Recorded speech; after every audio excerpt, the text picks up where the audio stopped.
सीजीपेट के चुनावी चौपाल के तीसरे अंक में मैं सुरेश महापात्र आपके सामने हूं और आज हम बात करेंगे छत्तीसगढ़ का जो पहला फेस है प्रचार में कांग्रेस की आक्रामकता और भाजपा को मोदी साहब की रणनीति का आसरा साफ दिखाई दे रहा है। छत्तीसगढ़ में अब प्रथम चरण का मतदान होने में केवल 9 दिन शेष हैं। इस फेज में कुल 20 सीटों पर मतदान होगा। नवरात्रि के त्योहार के चलते प्रचार अभियान में कुआर जैसी ठंडक बनी रही। कार्तिक माह में ठंड से ठिठुरन बढ़ने में भी देरी है। कड़ाके की ठंड से पहले फेज का मतदान हो जाएगा। भाजपा कांग्रेस के स्टार प्रचारकों में आने का दौर अभी शुरू हो चुका है, पर असल माहौल तो 1 नवंबर के बाद ही गर्म होगा। छत्तीसगढ़ का किसान किस ओर मतदान करेगा, इसे लेकर राजनीतिक दलों में बेचैनी है। दरअसल मुख्यमंत्री भूपेश बघेल ने छत्तीसगढ़ की सियासत को किसान के पीठ पर लाकर रख दिया है। राजनांदगांव की सभा में गृह मंत्री अमित शाह ने सांप्रदायिक भाषण दिया। संकेत साफ है, भाजपा बिरनपुर फेस ईश्वर साहू के सहारे सांप्रदायिक तड़का से हिंदू वोटों के ध्रुवीकरण की कोशिश में जुटी है। हालांकि शाह के इस भाषण के खिलाफ कांग्रेस ने सीसी में शिकायत दर्ज कराई है। उम्मीद कम है कि इस पर केचुआ कोई बड़ा फैसला ले सके। किसान से जुड़ी योजनाओं के सहारे कांग्रेस अपने नैया पार लगाना चाहती है। पहले फेज की 20 में से करीब 10 सीटों पर धान और किसान से बड़ा मुद्दा आदिवासी भी है।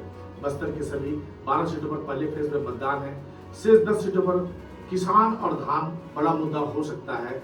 यहाँ किसान के 20 क्विंटल प्रति एकड़ और किसान ऋण की माफी की घोषणा का कार्ड भाजपा के घोषणा पत्र में दिखाई देगा, ऐसी उम्मीद भाजपा कार्यकर्ता कर रहे हैं। पहले चरण में कुल 223 प्रत्याशी मैदान में हैं। चित्रकूट और दंतेवाड़ा में सबसे कम 7-7, राजनांदगांव में सबसे ज्यादा 29, बस्तर, कोंडागांव, बीजापुर में 8-8, नारायणपुर, कांकेर और मोहला मानपुर में 9-9, केसकाल, खुज्जी और डोंगरगढ़ में 10-10, जगदलपुर, खैरागढ़ में 11-11, डोंगरगांव में 12, अंतागढ़ में 13, भानुप्रतापपुर और पटरिया में 14-14 और कवर्धा में 16 प्रत्याशी मैदान में हैं।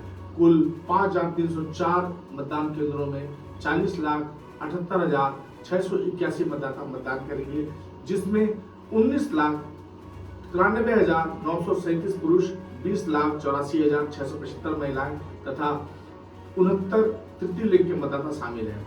बड़ी बात तो यह है कि बस्तर की सभी 12 सीटों में इस समय कांग्रेस का कब्जा है। वहां इस पर जनादेश का क्या असर होगा, इसे लेकर असमंजस की स्थिति स्वाभाविक है। बस्तर से कुछ ऐसा कर गुजरता है जिसकी उम्मीद राजनीतिक दल माहौल को देखने भागने में सफल नहीं होते हैं। इस 20 विधानसभा सीटों में से 12 पर भाजपा ने नए चेहरों को मौका दिया है, जबकि राजनांदगांव में मौजूदा विधायक व पूर्व मुख्यमंत्री डॉक्टर रमन सिंह के साथ 4 पूर्व मंत्री विक्रम उसेंडी, लता उसेंडी, केदार कश्यप, महेश गागड़ा को मैदान पर उतारा है। वही एक मौजूदा सांसद विजय शर्मा कवर्धा से और एक पूर्व विधायक मोहना मानपुर से संजीव शाह चुनावी मैदान पर है।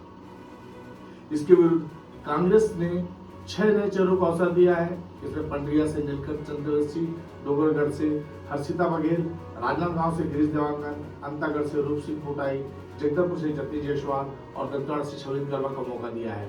इसके अलावा 3 मंत्री कवर्धा से मोहम्मद अकबर, कोंडागांव से मोहन मरकाम और कोंटा से कवासी लखमा व एक सांसद दीपक बैग भी चुनावी मैदान में है। इसके अलावा विधायक और एक पूर्व विधायक कांकेर से शंकर धुर्वा मैदान में है। बस्तर की 12 सीटों में 12 की 8 सीटों में से मुकाबला बेहद रोचक है। यहाँ प्रदेश के कद्दावर चेहरों पर दांव लगा है। प्रचार अभियान की गति पकड़ने के साथ ही मैदानी मुद्दों पर भी बात होगी। इन इलाकों में कांग्रेस भाजपा घोषणा पत्र का सीधा असर दिखाई देता है। सामान्य तौर पर देखा जाए तो इन 8 सीटों पर भी कांग्रेस और भाजपा के बीच सीधी टक्कर दिखाई दे रही है। 2018 में इनमें से केवल 2 सीटों पर भाजपा को जीत हासिल हुई थी। इनमें राजनांदगांव से डॉक्टर रमन और दंतेवाड़ा से स्वर्गीय भीमा मंडावी ही विजयी रहे। आदिवासी बहुल इस इलाके की जगदलपुर की सीट सामान्य है। यहाँ कांग्रेस के जतिन जायसवाल की सीधी टक्कर भाजपा के किरण देव से है। जगदलपुर की सीट इसलिए भी मायने रखती है क्योंकि यह समूचे बस्तर का केंद्र है। जगदलपुर के लाल बाग में पीएम मोदी की 2, अमित शाह की 1, राहुल और प्रियंका की 1-1 सभा इस दरमियान हो चुकी है। जगदलपुर में नगरनार इस्पात संयंत्र का लोकार्पण प्रधानमंत्री नरेंद्र मोदी ने हाल ही में किया। यहाँ उत्पादन प्रारंभ हो चुका है। इस प्लांट के विनिवेश को लेकर विरोध के स्वर है। सही मायने में देखा जाए तो नगरनार में विनिवेश के पक्ष में न तो कांग्रेस है न ही भाजपा के स्थानीय नेता। केंद्र में भाजपा की सरकार है तो स्वाभाविक है यदि विनिवेश को लेकर कोई भी कदम उठेगा तो यह भाजपा के उन नेताओं को ब्रिटिश देगा। प्रधानमंत्री मोदी ने अपनी सभा में साफ नहीं कहा इस प्लान का विनिवेश केंद्र सरकार नहीं करेगी। उन्होंने चुनावी जुमले की तरह आम जनता को भ्रम में डालने की कोशिश की है। ये पीएम मोदी के लौटने के बाद भाजपा के नेताओं में आम जनता से विनिवेश को लेकर किए जा रहे सवालों का जवाब देने में दिक्कत हुई है।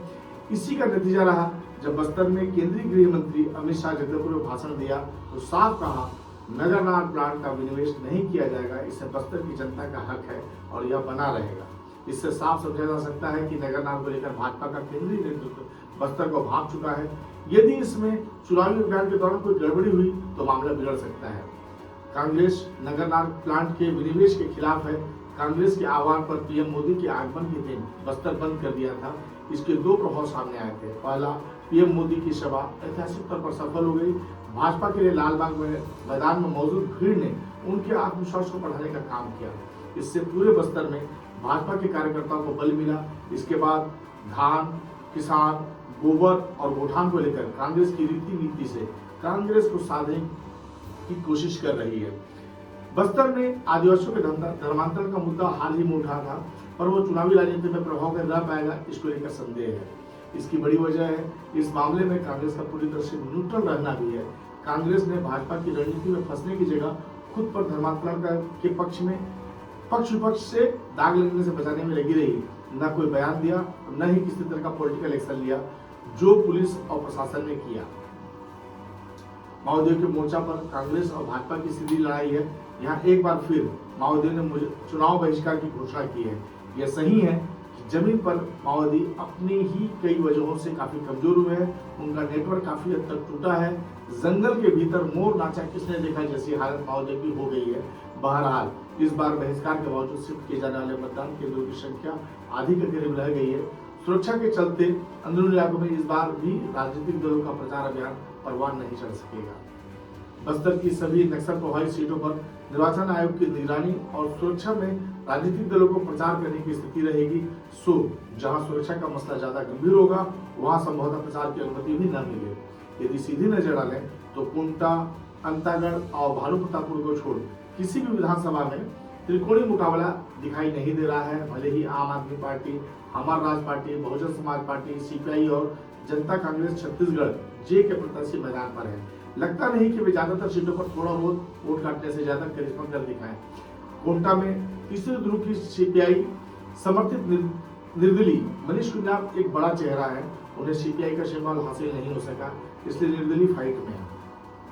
यहाँ मंत्री कवासी लखमा के खिलाफ भाजपा से स्वयं मुका है।